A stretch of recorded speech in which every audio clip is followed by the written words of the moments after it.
It is scary. Oh, we have Senator Bates, item number 1, 423. If you could go there and present. Go there. This is retail non-prescription pharmaceutical surplus products.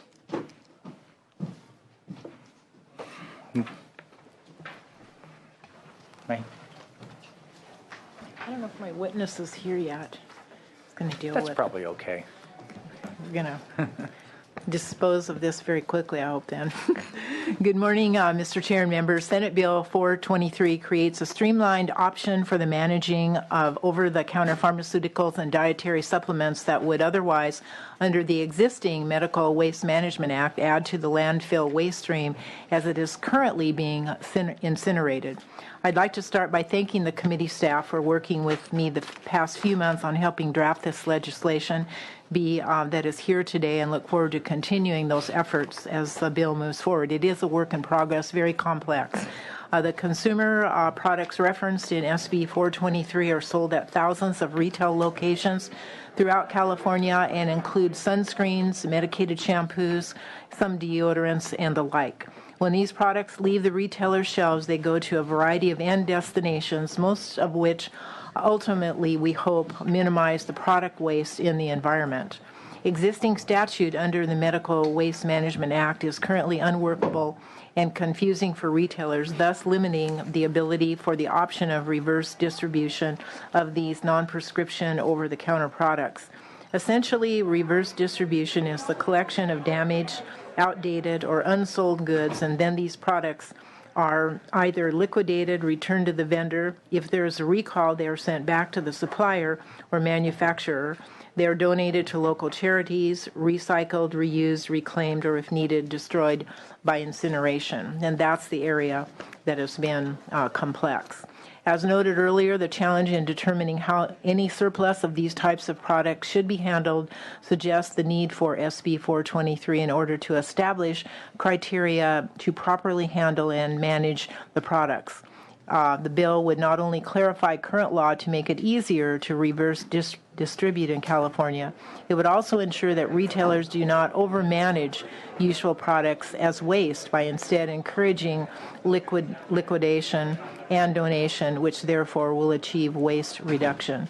Though we still have work to do on the issue, I appreciate where we are today. I wholeheartedly commit to working with all stakeholders and include this committee certainly moving forward. And I have with me Angie Minetti, representing the California Retailers Association, sponsor of the bill, to testify in support and certainly answer any of the technical questions that you may have.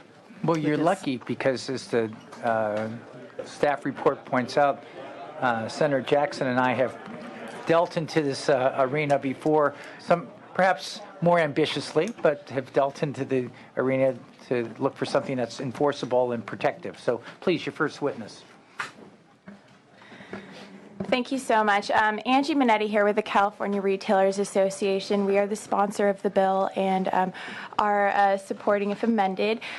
We first and foremost would like to thank the committee staff, thank you, Mr. Chair, and thank the author as well for working with all stakeholders on this very complex issue.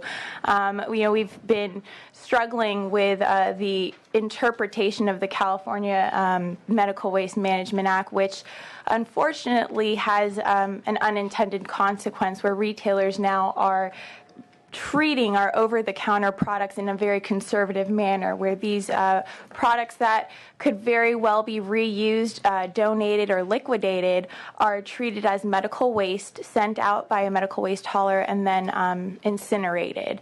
And this is happening in large quantities, and so SB 423 seeks to remedy that.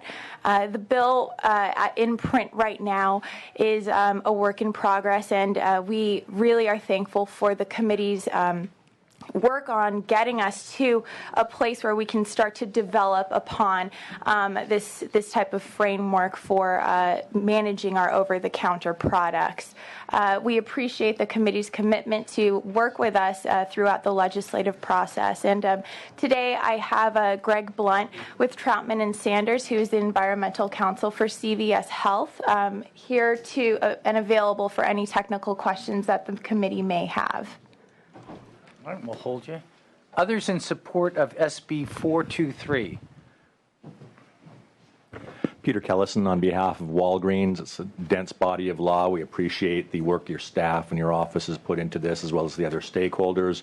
Understand that some final tweaks that need to be made to it, perhaps, but we're in support of the bill as it moves forward.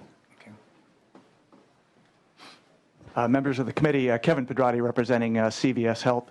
We thank the work of your committee consultant, all the time she spent, and the author, and we are supportive of the bill moving forward. Thank you.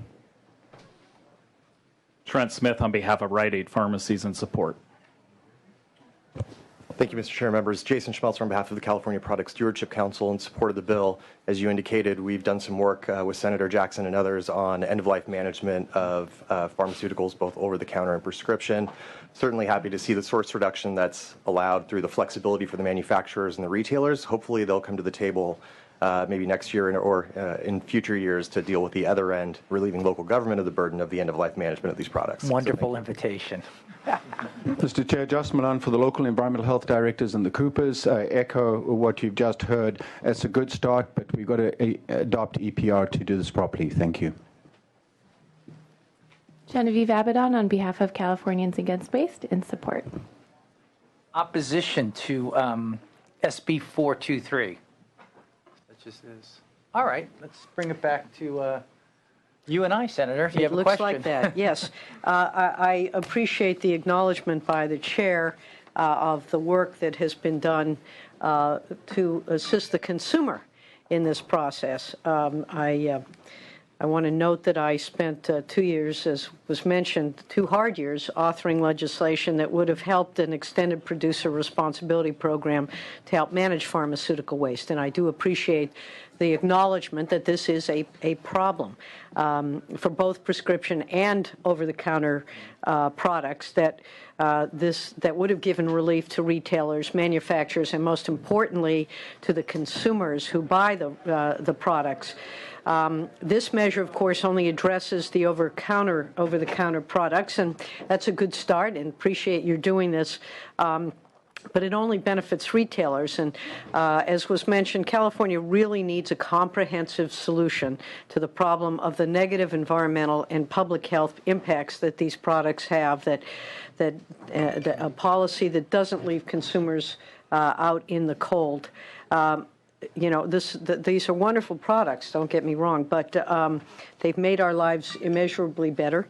But they don't exist without costs, and I am heartened by this first step, and will be supporting the legislation today. But as was noted, I'm tenacious, if nothing else, and I will be bringing back my legislation next year, and I hope that the sponsors of this measure will work productively and collaboratively with me to make sure that the relief they are going to receive under this measure, should it pass, can be extended to consumers and to local governments and even law enforcement agencies, which were also in strong support of our efforts.